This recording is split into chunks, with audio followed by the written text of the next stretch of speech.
સુરતથી સમાચાર પ્રાપ્ત થઈ રહ્યા છે। સુરતમાં ફરી એકવાર કીમ નદીમાં અસંખ્ય માછલીઓના મોતના સમાચાર સામે આવ્યા છે।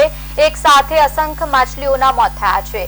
કીમ જીઆઈડીસી વિસ્તારમાંથી કેમિકલ યુક્ત ગંદુ પાણી છોડવામાં આવ્યું। કોઈપણ શુદ્ધિકરણ વગર જ સીધું કીમ નદીમાં પાણી છોડવામાં આવતા અસંખ્ય માછલીઓના મોતના સમાચાર સામે આવ્યા છે। આ વચ્ચે તમને જણાવી દઈએ કે કેમિકલ યુક્ત ગંદુ પાણી ખેતરોમાં પાકને પીવડાવતા ખેતરોમાં જે રીતે પાણી ભેળવામાં આવ્યું છે, ખેડૂતો પણ મજબૂર બન્યા છે। ઔદ્યોગિક એકમો બેરોકટોક કેમિકલ યુક્ત ગંદુ પાણી સીધું કીમ નદીમાં છોડી રહ્યું છે, જેને લઈને નદી પ્રદૂષિત થતા નદી કિનારે પર્યાવરણને પણ ગંભીર અસર થઈ રહી છે।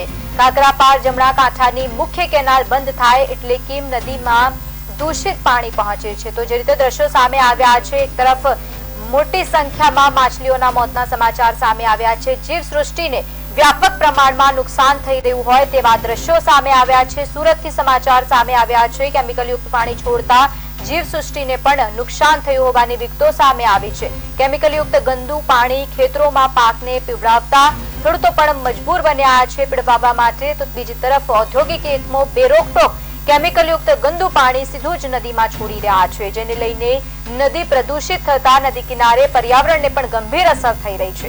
કાકરાપાર જમણા કાંઠાની મુખ્ય કેનાલ બંધ થાય એટલે કીમ નદીમાં પ્રદૂષિત પાણી પહોંચે છે, જેની અસર આપ ટીવી સ્ક્રીન પર જોઈ રહ્યા છો।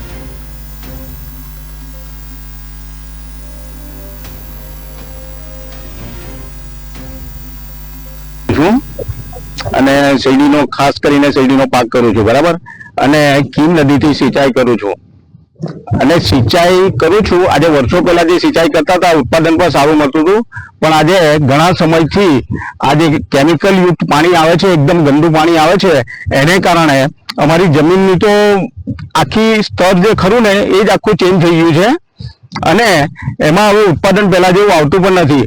એક તો ખેડૂતોની પરિસ્થિતિ એટલી કપરી થઈ ગયેલી છે કે ઉત્પાદન ખર્ચ એટલો બધો વધારે છે ને ઉત્પાદન એટલું મળતું નથી ને તેની સામે ખેડૂતોની ખૂબ જ ગંભીર પરિસ્થિતિ થઈ ગઈ છે।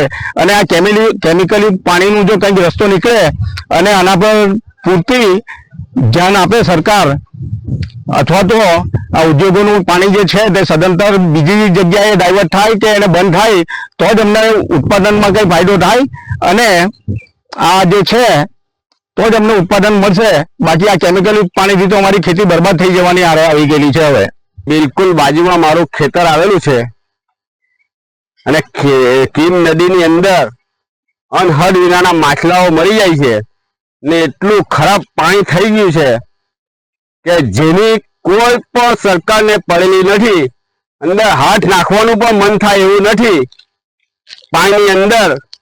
અને જમીનો દરેક માણસોની કીમ નદીના પાણી પાવાથી ખલાસ થઈ જાય એમ છે, પણ સરકારને એની કોઈ અસર થતી નથી।